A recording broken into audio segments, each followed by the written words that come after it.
Hello art lovers and welcome back to my channel. Today we are going to be discussing my journey in starting my business and why I decided to in the first place. Don't forget to give this video a thumbs up, comment below what you'd like to see from me next, and subscribe to this channel for more surreal art, vlogs, painting tutorials, story times, whatever you'd like to see, comment down below. So we'll start in 2019 when I graduated from George Mason University with a BA in theater performance.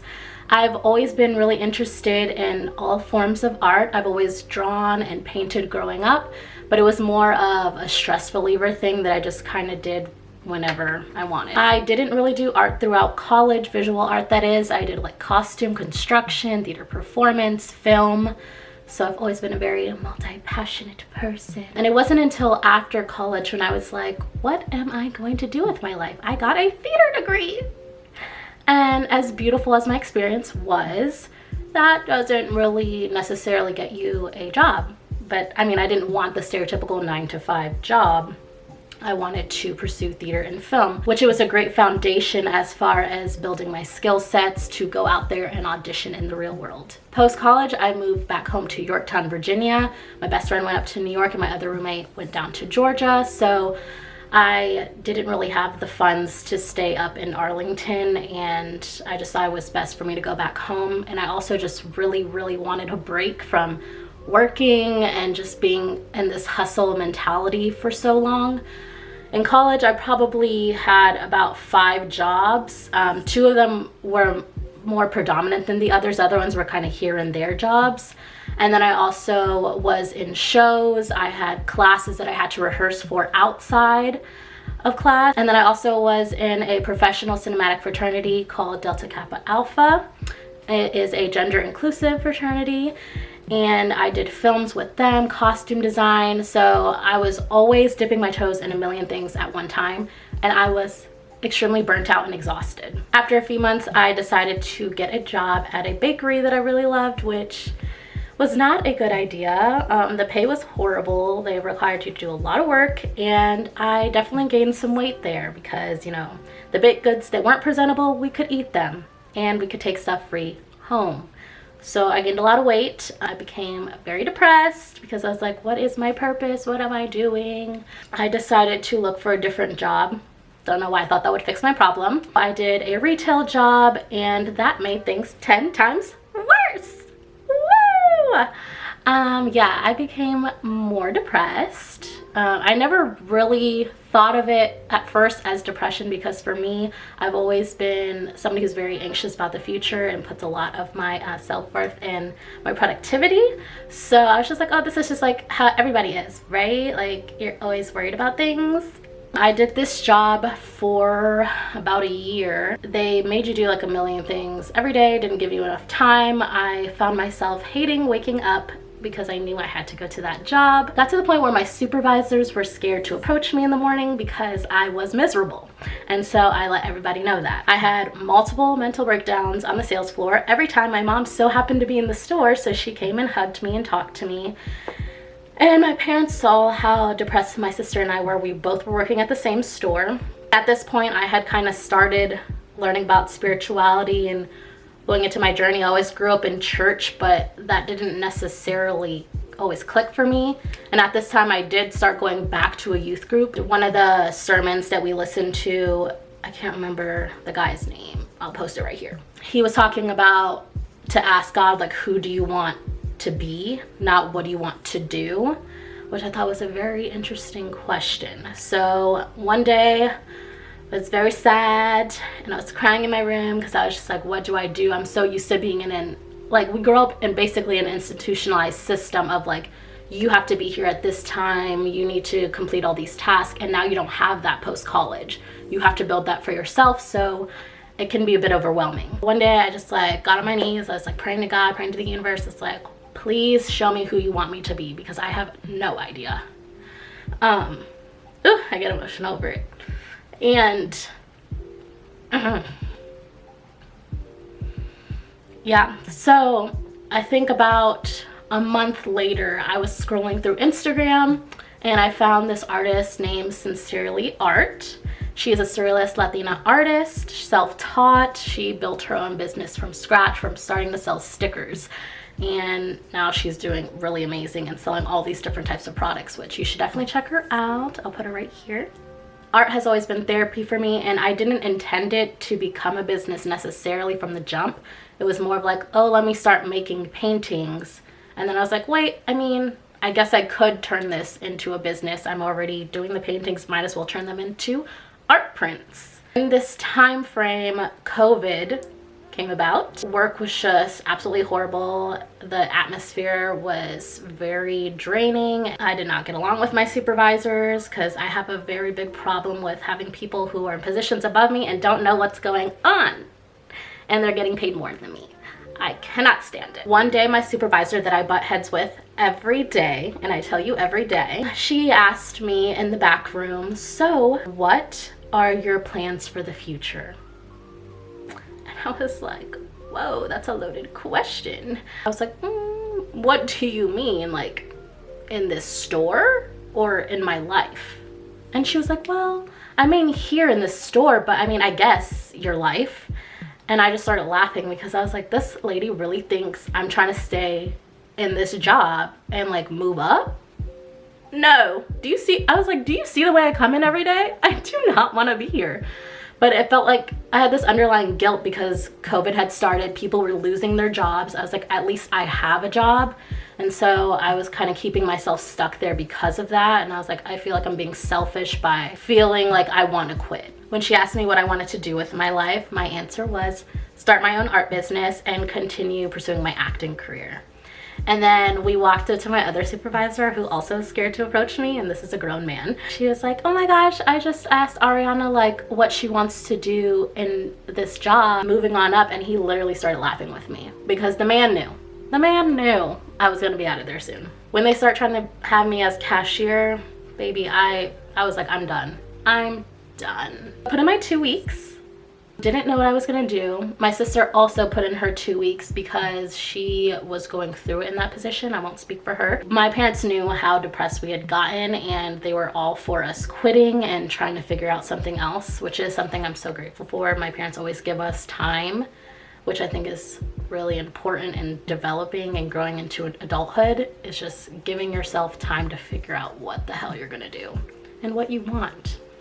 Just about when our 2 weeks were up, my sister and I met up with one of my high school friends, and we had just reconnected post-college. We decided to do a manifestation like gathering.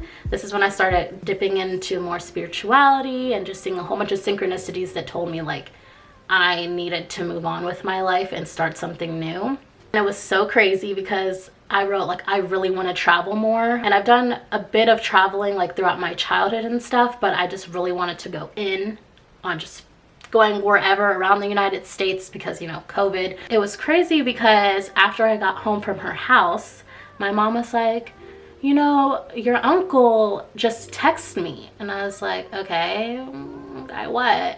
And I was talking to him. She said I was talking to him about how like you guys had been depressed and you're quitting your job. My uncle and aunt wanted to send my sister and I over to California and literally pay for everything for us to just have a break. And I was just like, I had just asked for it not even 30 minutes prior, writing it down as a manifestation that I want to travel more. And he had actually texted my mom in that time frame that I had written it down on a piece of paper. So you cannot tell me manifestation doesn't work, because I actually have a lot of manifestations that have come to pass in the past 2 years, and I will definitely do a video on that if you guys are interested in different synchronicities I've had. It's actually insane. So you definitely can create your own life. You just have to believe. And I know that's hard because you have to unpack a lot. It is so worth it because after that trip, my sister and I traveled a bunch. Like in 2020, at the last 6 months of the year, I traveled 14 times. And there was times where I had one day in between each trip. I said I was gonna travel, and I took the actions towards it to make it happen. And I do not have a lot of money. Let me just say that right now. I mean, I live at home, so like that's also part of the luxury that I just got to spend my money on that And then money I got from acting gigs and stuff like that kind of just helped feed my traveling addiction. During the first half of 2020, I continued making different paintings and exploring with surrealism art, and I was really enjoying it. I was documenting my process of the paintings, which is something I still do today, because it's really interesting to see how my art continues to grow and what occurrences in my life impact my art. In June of 2020, I decided to start setting up my website. I'd kind of learned a bit about CMS website building in college because I took a wedding planning class and we had to build one. I took some of those skill sets that I learned there. I also took a graphic design class for fun in college, and that has helped me tremendously in starting my business, which I really never thought I would use those skills. It's interesting to look back to see at all these little skill sets you pick up over the years and how it ends up applying to something that you do in the future. I didn't think I would have an art business by any means. I did know I wanted to have a business eventually, but I never could see in my mind what it was. In August of 2020, I decided to launch my art business called Evocaholic Art Shop. And we can talk in another video about how I came up with the name. It's kind of funny. It was probably one of the most chaotic and rewarding times of my life because I showed up for myself, which can be sometimes the hardest thing to do, to believe in yourself and say, I'm going to do this no matter what. And starting my business, I really learned that it is up to you to pave the path for your life. Nobody's going to get up and do it for you.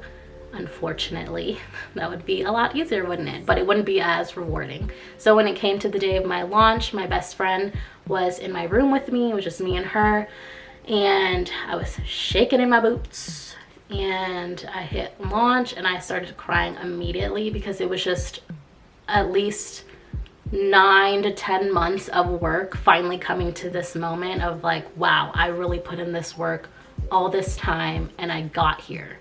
And so it was a really overwhelming feeling, and I just felt so much joy and like pride in myself.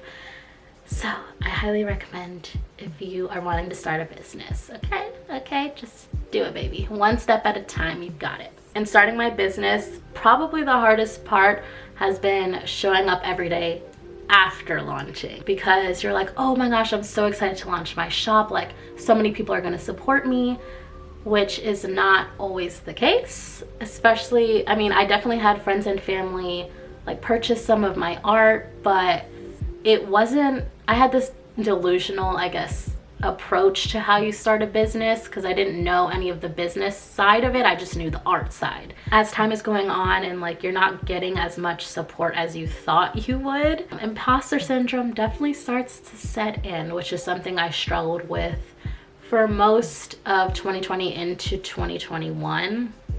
Honestly, up until this point, really. It's something you battle when you start your own business because you are putting yourself out there. You are your brand as an artist. So it takes this level of vulnerability that I've never been comfortable with. I'm trying to allow myself to open up, which is why I'm making these videos now, because I mean, it's me in my room by myself, but you all are watching me out there in the world. So we're connecting. When imposter syndrome started to kick in, I definitely spent a lot of time not talking about my business, not putting it out there. Anytime my parents would be like, oh my God, look at what Arianna made. Like, she has an art shop. Like, my parents are my biggest supporters, and my sister. They're always like, look at her art, look at her art. I would like literally cringe.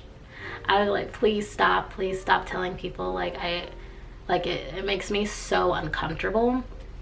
And I was like, that is a problem. That is a problem, because I should be celebrating the fact that I even started something this big.